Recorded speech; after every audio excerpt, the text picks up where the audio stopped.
नमस्कार, सुप्रभातम। सर्वप्रथम sunrise English school के ऑनलाइन क्लासेस में कक्षा 9वीं के सभी छात्र और छात्राओं का स्वागत है।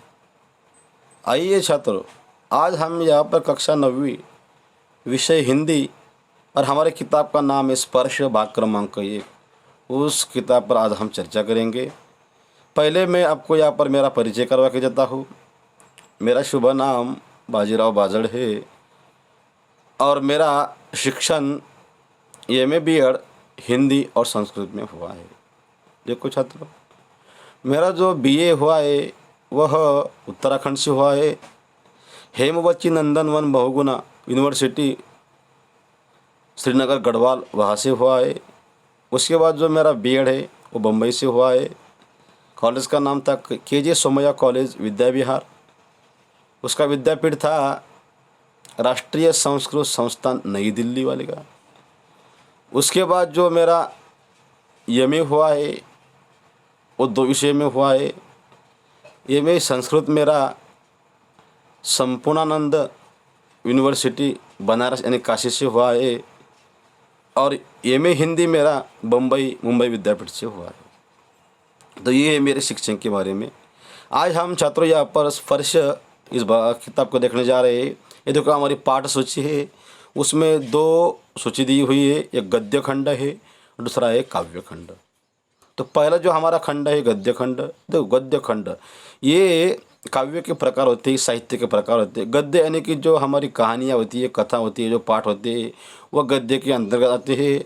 और उसके बाद जो काव्य होते हैं, जो कविता होते हैं, दोहे होते हैं, जो गीत होते हैं वह काव्य खंड में आते हैं।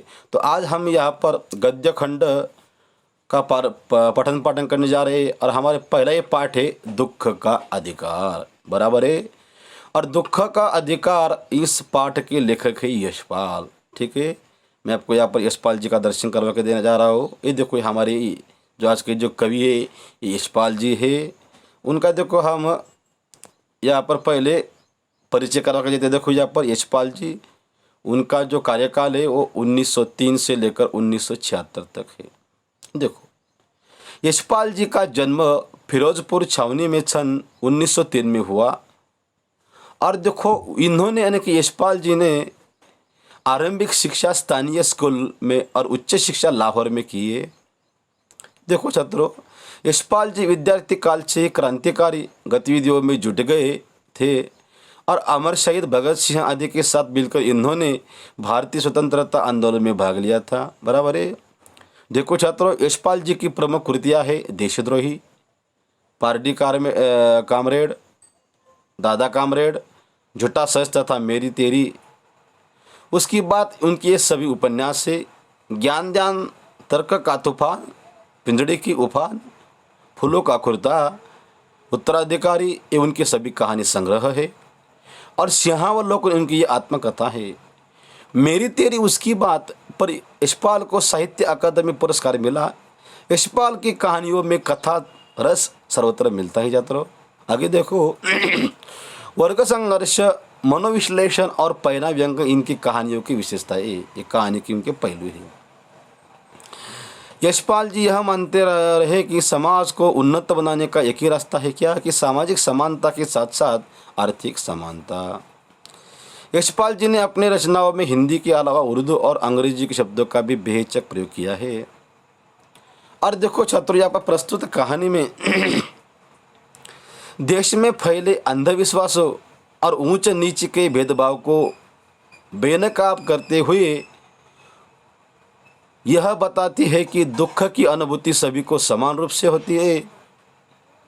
और देखो छात्रों, कहानी धनी लोगों की अमानवीयता और गरीबों की मजबूरी को भी पूरी गहराई से उजागर करती है।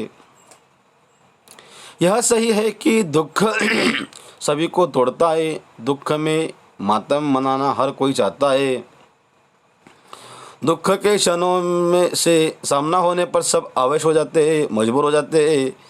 पर इस देश में ऐसे भी अभागे लोग हैं कि जिन्हें न तो दुख मनाने का अधिकार न अवकाश।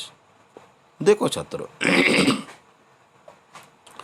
दुख का अधिकार का हम सारांश देखते हैं। सारांश यानी इंग्लिश में से कहते हैं समरी।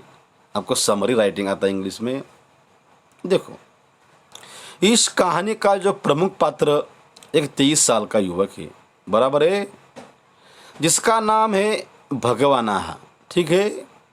देखो छात्रों, उस भगवाना के पास 1.5 बीघा जमीन है और वह उस जमीन में सब्जियां उगाकर अपने परिवार का भरण पोषण करता है। वह जब तक जीवित था अपने परिवार के सभी सदस्यों को उसकी माँ, उसकी पत्नी और उसके बच्चे कमा कर खिलाता था। एक दिन देखो भगवान अपने खरबूजे के खेत में इधर उधर घूम रहा था। एक दिन की बात देखो छात्रों, खरबूजे जहाँ रखे हुए थे वहाँ पर दरावट थी। अब देखो संयोग से उस समय उसका पैर सांप पर पड़ गया और सांप ने उसे डस लिया, काट लिया। अब सांप ने काट लिया तो क्या होता है, आपने तो पढ़ा होगा, किताबों में पढ़ा होगा, टीवी पे देखा होगा, कि अखबार पत्रों में, समाचार पत्रों में। उसकी माँ ने अपने बेटे को बचाने के लिए झाड़ फूक, ओझा, नागदेव की पूजा कराई, लेकिन भगवाना नहीं बचा। देखो छात्रों कि क्या हुआ है, बहुत रोचक कहानी है। उसकी अंतिम क्रियाक्रम के लिए घर में बचा हुआ सारा पैसा और सारा अनाज लग गया। दूसरे दिन सुबह भूखे बच्चों को खरबूजे खिलाई और बुखार से तपती बहू ने के लिए भोजन जुटाने के लिए वो बाजार में खरबूजे लेकर बेचने के लिए बैठ गई। सुतक में भी उस अधेड़ उम्र की औरत और खरबूजे बेचते हुए देखकर लोग उस गरीब बुढ़िया को ताने देने लगे। लोग उसकी इस व्यवस्था पर विचार किए बिना ही उसे बेहया और निष्ठुर कहने लगे कि देखो भाई, कैसी ये महिला है, कैसी औरत है, उसका बेटा मर गया है, उसको दुख है, सुतक है, फिर भी ये देखो सब खरबूजे बेच रही है, यहाँ पर आई है बाज़ार में। लेखक ने देखो यानी यशपाल जी ने कहानी के उत्तरार्ध यानी बाद में पड़ोस की एक धनी महिला पुत्र के शोक की चर्चा करते हुए कहते हैं कि वह 2.5 महीने तक डॉक्टर को देखरेख में रहने पर भी 15 मिनट में बेहोश होकर गिर जाती थी। लोग उसके प्रति सहृदयता से भरे उठे थे। शोक की प्रकृति में वर्ग भेद नहीं होता। इस सत्य से परिचित होकर भी लोगों ने मात्र वर्ग के आधार पर उस गरीब बुढ़िया के दुख को किसी ने नहीं समझा। ऐसा रोचक वर्णन इस कहानी में आया हुआ है। ठीक है छात्रों, समय को ध्यान में रखते हुए आज हमारा यहाँ पर इस कहानी का दुख का अधिकार पहले भाग हमने यहाँ पर देखा, इसलिए समय को ध्यान में रखते हुए हम यही रुकते हैं।